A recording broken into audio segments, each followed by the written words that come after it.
So I think talagang gusto nilang gawing sacrificial lamb itong si Martin Romualdez. Ito ang laman ng balita ngayon. Yan sabi dito sa report kahapon ng Philippine Daily Inquirer, Ombudsman Bunuan State Witness bid made to pin down Romualdez. We made him as a state witness is because of the grand case of conspiracy in plunder. In the cause in effect of this is former Speaker Martin Romualdez, sabi po ni Clobano sa press conference kahapon. Ghost flood control project, sabi ni Ping Lacson, Bunuan deliberately sent wrong anti-flood locations to Palas. Sabi ni Ping Lacson, I received reliable information that former DPWH Secretary Manny Bunuan deliberately submitted nagbabagang mga balita at pagtalakay sa mga isyu ng lipunan. Bulsa, opinyon, banat at paglalantad sa katotohanan. Bulsa, what you see is what you get. You decide. Hello po mga kababayan, si Dante Maravillas. Pag-usapan natin si dating DPWH Secretary Manny Bunuan. Kasi ang sabi ng Ombudsman, gusto nilang gawing star witness itong si Manny Bunuan. So, ang ibig sabihin, lusot na si Manny Bunuan pag ganon. Wala siyang kaso, tapos gagawin siyang star witness ng Ombudsman. Diyan niya, Mr. Maravillas, ang masasabi mo niyan, I think, hindi ito maganda na kaisipan, mga kababayan ng Office of the Ombudsman. Hindi tayo sang-ayon. At alam ninyo, mga kababayan, kung bakit gagawin daw na star witness si Manny Bunuan, para daw madiin si Martin Romualdez. So gusto ninyong gawin na star witness laban kay Martin Romualdez. Si Manny Bunuan, paano yan niya yun na Mr. Maravillas nangyari? Yun na nga po ang nakapagtataka, mga kababayan. Kasi po, ang implementor ng mga ghost flood control projects, DPWH, hindi man po congressman, hindi speaker. Tama? So I think talagang gusto nilang gawing sacrificial lamb itong si Martin Romualdez. Ito ang laman ng balita ngayon. Yan sabi dito sa report kahapon ng Philippine Daily Inquirer, Ombudsman Bunuan State Witness bid made to pin down Romualdez.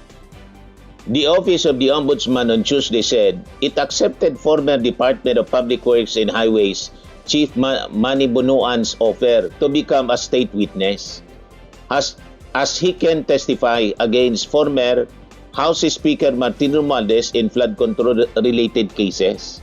So nag-offer pala si Manny Bunuan na maging star witness. Gusto niyang iligtas yung sarili niya, pero kailangan niyang idiin yung ibang tao. Payag kayo sa ganon, mga kababayan? Ang congressman ang speaker po, hindi man sila yung nag-implement ng projects. Di ba? Ang nag-implement po ng mga projects, DPWH, sa pamamagitan ng mga contractors na kanilang favored. Di ba? Ganon ang reality. So bakit nila, mga kababayan, ituturo si Speaker Martin Romualdez? Dahil sa yung Kongresyo nag-approve ng budget para sa implementation ng mga projects sa DPWH. Hindi man lang po si Martin Romualdez yung nag-approve ng budget. The whole Congress, the House of Representatives, pagkatapos yung Senado. At sabi nga natin, hindi man parte si Martin Romualdez ng BICAM. Yung pag-approve ng budget, mga kababayan, collegial body.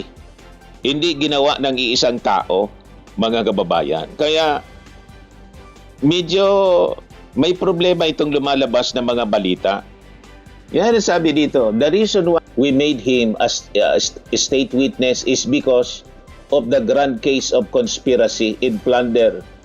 In the cause in effect of this is former Speaker Martin Romualdez, sabi po ni Clobano sa press conference kahapon.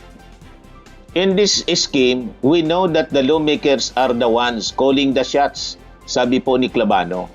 The former House Speaker may have had a big role to play when we talk about percentages. The complaint filed against Romualdez before the Ombudsman involves the alleged kickback scheme tied to flood control projects, purportedly masterminded by the respondent with a total amount of such kickbacks reaching approximately 56 billion pesos according to state prosecutors. But anyway, hindi man po yun tatakasan ni Martin Romualdez. Handa si Martin Romualdez na harapin anuman na uri ng kaso na gusto nilang i-file. Kaya lang, nakapagtataka lang mga kababayan na tinanggap ng ombudsman yung offer ni Manny Bonoan na maging star witness para lang ipin down si Martin Romualdez. Na malinaw naman po sa reality ng implementor po ng mga flood control projects ay ang DPWH mismo with the contractors na palagi nilang mga kausap. Di ba po mga kababayan, yan ang reality on the field, ika nga. Kasi po, sa totoo lang, hindi dapat saksi itong si Manny Bonoan, kundi dapat akusado tulad ng unang sitwasyon niya mga kababayan. Kaya lang tinanggap daw yung offer na maging star witness. So hindi dapat mga kababayan maging isang star witness ang isang arkitekto at pangunahing tagapagtupad ng bilyon-bilyong scam. So ang pag-absuelto mga kababayan kay Bonoan nang walang obligasyong ibalik ang mga alleged na ninakaw na yaman ay isang pambubusal sa katarungan at tahayagang pagpabor sa korupsyon. Paano po naging isang testigo ang may pinakamaysala? So, pag tiningnan natin, parang tahasan ito, mga kababayan, na paglabag sa tuntunin ng Estado. Violation ng rules of court, sabi nga ng mga nakakaintindi sa batas.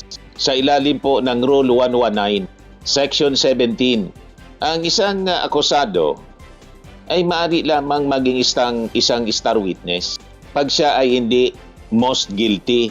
Ganon yun ang requirement O hindi siya yung may may sala. Yun ang di ba ang lagi nating naririnig mga kababayan. Dapat po least guilty ang isang star witness.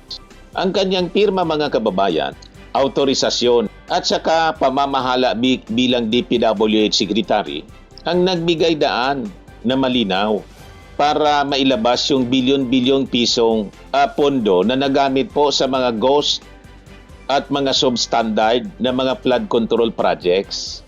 Di ba malinaw yon? Kung wala mga kababayan yung kanyang direktang partisipasyon, hindi po maisa sa katuparan yung krimen. Kaya po malinaw na labag sa diwa ng batas na gawin siyang testigo. Testigo lamang.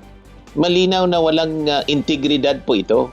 So ang tanong ngayon, nasaan ang moral compass ngayon ng ating hustisya?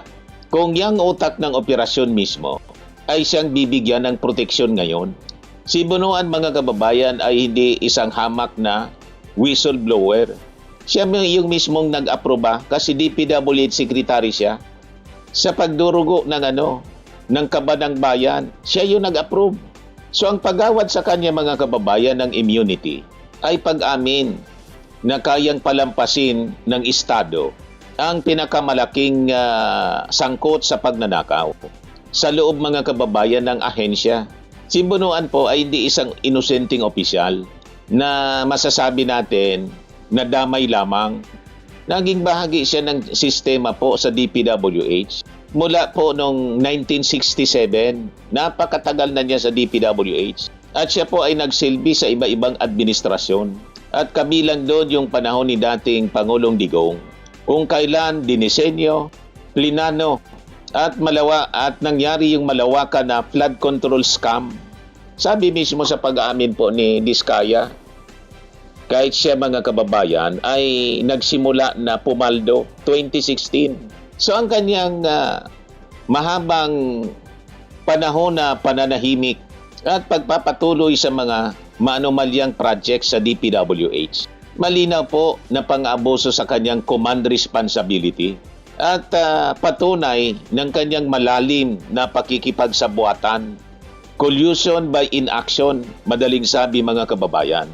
Huwag po tayong maawa sa kanyang katandaan dahil po yung kanyang karanasan sa DPWH ay hindi niya ginamit para protektahan ang pera ng bayan, kundi para perpektuhin po ang sistema ng korupsyon sa DPWH. Alam niya, malinaw yung pasikot-sikot sa DPWH mula pa ng panahon ng previous administration.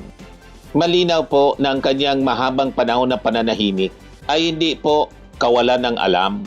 Kalkulado siya ng pakikipagsabuatan para mapanatili po yung kanyang sarili sa kapangyarihan. Habang tinatayo po yung infrastruktura ng korupsyon sa DPWH. O di ba? So siya po ay naharap sa mabigat at non-bailable na kasong plunder at graft sa Sandigan Bayan. Kasama po si Senator Jinggoy Estrada. Ito po ay nag-ugat sa maanumalyang 573 million pesong flood control projects. Yan o. June 1, 2026, Estrada, Bunuan, 3 others accounted for in plunder case. Report ito ng Philippine Daily Inquirer. Senator Jinggoy Estrada, former Public Works and Highway Secretary Manny Bunuan, and 3 others individuals accused of plunder are now all accounted for on Monday according to Interior and Local Government Secretary John B. Crimolia. Pagkatapos bigla nating mababalitaan na star witness na lang siya. Kasi nag-offer siya na maging star witness, tinanggap naman ng ombudsman. Tama ba yon, mga kababayan? Na siya mismo yung nag-implement nitong mga flood control projects na ghost and anomalous, mga kababayan. Tapos wala pang restitution. Ano yon? Tapos dahil sa investigasyon ng Blue Ribbon Committee sa panguna po ni Ping Lacson, gusto sigurong itago yung krimen na nagawa nila. Nag-send ng maling coordinates, sabi po ni Ping Lacson, para itago po yung locations ng mga flood control, ghost flood control project. Sabi ni Ping Lacson, Bunuan deliberately sent wrong anti-flood locations to Palas. Sabi ni Ping Lacson, I received reliable information that former DPWH Secretary Manny Bunuan deliberately submitted to Malacanang incorrect grid coordinates of thousands of flood control projects all over the country, which form part of the sumbong sa Pangulo website. Para lituhin, mga kababayan, yung investigasyon sa mga ghost flood control project. You see, di ba malinaw po na pagtatakip sa issue ng korupsyon sa kanyang agency na siya mismo yung DPWH Secretary? Pagkatapos, ito yung maririnig natin ngayon sa ombudsman na gagawin nilang star witness itong si Manny Bunuan. So lusot na siya sa kaso para daw madiin si Martin Romualdez. So ididiin niya yung ibang tao para iligtas yung kanyang sarili. Tama ba yon? Maling-mali, mga kababayan, itong gustong mangyari ng ombudsman. Hindi tayo sang-ayon dito. So naalala ninyo yung isa pang taktika ni Manny Bunuan. Nang pumutok po yung investigasyon sa flood control, biglang lumipad po, nagpa-check up sa Amerika, munti ka nang makatakas. Umiwas po sa subpena sa investigasyon ng flood control scam. Nang siya'y bumalik at tuluyang naaresto nitong June 1, 2026, agad siyang naghain ng hospital arrest sa PNP General Hospital sa Camp Crame dahil sa kanyang edad at dahil daw may sakit siya. So ang biglaan, mga kababayan, na pagpayag na maging state witness matapos, mga kababayan, na makulong, malinaw po na isang oportunistang taktika para makatakas po sa habang buhay na pagkabilanggo na hindi po nararanasan yung bagsik ng rehas. So ang kanyang serye, mga kababayan, ng pag-iwas ay huli, ngunit hindi po matatanggihang ebidensya ng kanyang pagkakasala. Kasi di ba may kasabihan tayo na flight is an indication of guilt. Kaya iwas siya ng iwas. So nung una, tumakas pa Amerika. Nung nahuli, nagtago sa ospital. Ngayon na-corner na po siya, biglang naging state witness, naging saksi. Payag kayo sa ganon? So ginagamit niya yung bawat butas, mga kababayan, ng sistema para lang po maisalba yung sarili. At ang kanyang mga bilyones, yung kanyang biglaang offer na makipagtulungan ay malinaw hindi bunsod ng kanyang konsensya, kundi dahil sa kanyang matinding na takot na maghimas ng rihas na bakal. Tawag dyan, it is a mockery of justice, mga kababayan. Pambubusal sa ustisya. So ang peking testigo na akusado na nagbulsa ng bilyon-bilyon ay hindi kailanman, mga kababayan, magiging mukha ng ustisya. Siya po ang tinuturo na isa sa utak nitong flood control scam. Kaya dapat po siyang panagutin at piliting ibalik yung kanyang mga nakuha sa pamamagitan ng restitution, tulad ng ginawa, mga kababayan doon kay Alcantara, di ba? Si Alcantara, si General Alcantara may restitution, si Bunuan wala, at bigla na lang naging state witness. May ganon para idiin lang si Martin Romualdez.